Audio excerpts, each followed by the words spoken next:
Assalamualaikum warahmatullahi wabarakatuh. Saya atas nama Muhammad Tasdin Wildan Mukhtar bersama rekan saya Mas Nanda akan sedikit berdialog mengenai hijrahnya Nabi Muhammad ke Madinah. Oke, langsung saja. Jadi eh, apa yang Mas Nanda pahami tentang latar belakang hijrahnya Nabi Muhammad ke Madinah? Latar belakang ini ya Mas ya? Oh iya, latar Oke, Mas. belakang. Langsung saja.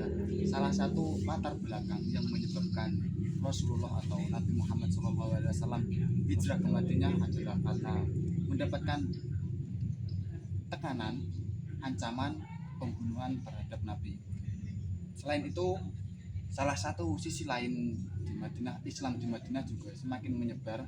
Oleh karena itu, suku Aus dan Khazraj yang berada di Madinah mengundang Nabi untuk menjadi pemimpin di daerah tersebut guna menyelesaikan konflik-konflik yang terjadi pada kabilah-kabilah tersebut. Itu merupakan salah satu latar belakang hijrahnya Nabi Muhammad ke Madinah. Ya, sudah Mas. Sudah. Oke, makasih. Lanjut. Yang selanjutnya itu apa sih yang Mas Nanda pahami tentang peristiwa atau kronologi dakwahnya Nabi Muhammad ke Madinah itu? Kalau kronologi hijrahnya Nabi Muhammad ke Madinah itu terjadi pada bulan Rabiul Awal. Sebelum Nabi hijrah, para suku kafir Quraisy yang berada di Makkah ini berdiskusi di tempat yang bernama Darun Nadwa guna menjebak Nabi atau guna membunuh Nabi Muhammad SAW. Salah satu pimpinan kaum tersebut yang bernama Abu Jahal memberikan solusi bagaimana cara membunuh Nabi.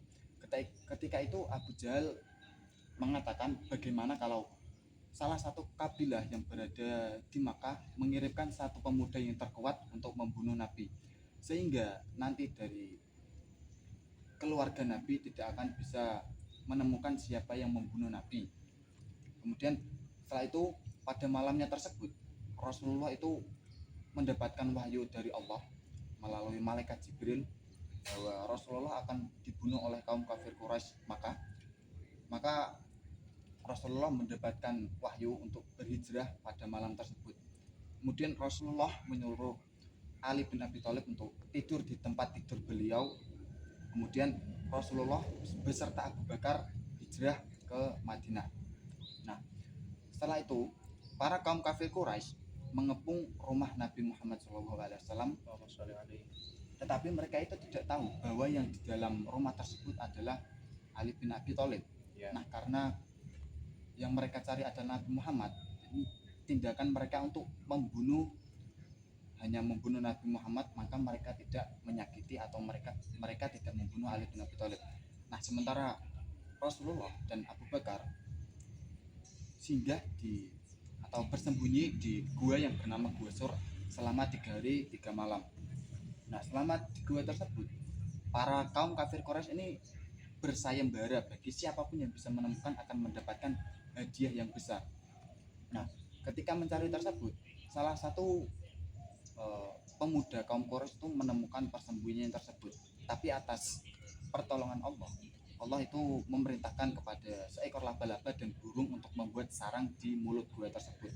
Nah, sehingga para kaum kafir Quraisy ini berpikir tidak mungkin Nabi dan Abu Bakar itu sembunyi sementara sarang laba-laba dan burung ini masih utuh di tempatnya tersebut. Nah, kemudian pada malam 12 Rabiul Awal, Nabi Muhammad serta Abu Bakar keluar dari gua menuju ke Madinah dengan selamat. Seperti itu, Mas. Oke, baik. Terima kasih. Mungkin dari cerita tersebut yang dapat diambil atau ibrah atau hikmah yang Mas Nanda dapatkan itu apa, Mas? Ibrah atau hikmah yang bisa kita ambil dari pelajaran tersebut adalah perjalanan Nabi hijrah ke Madinah ini merupakan salah satu bentuk awal mula Islam itu menyebar ke seluruh dunia. Karena Madinah ini merupakan pusat kabilah-kabilah ternama, di mana mereka itu semakin tertarik untuk menyebarkan agama Islam. Nah, kemudian yang kedua, ini merupakan bisa menjadi pelajaran bagi kita semua ya, bahwa ketika kita tidak dihargai di tempat kita sendiri, kita perlu berhijrah atau kita perlu pindah ke tempat orang untuk kita mendapat penghargaan atau kita bisa dihargai orang lain. Seperti itu Mas kurang lebihnya. Baik, terima kasih.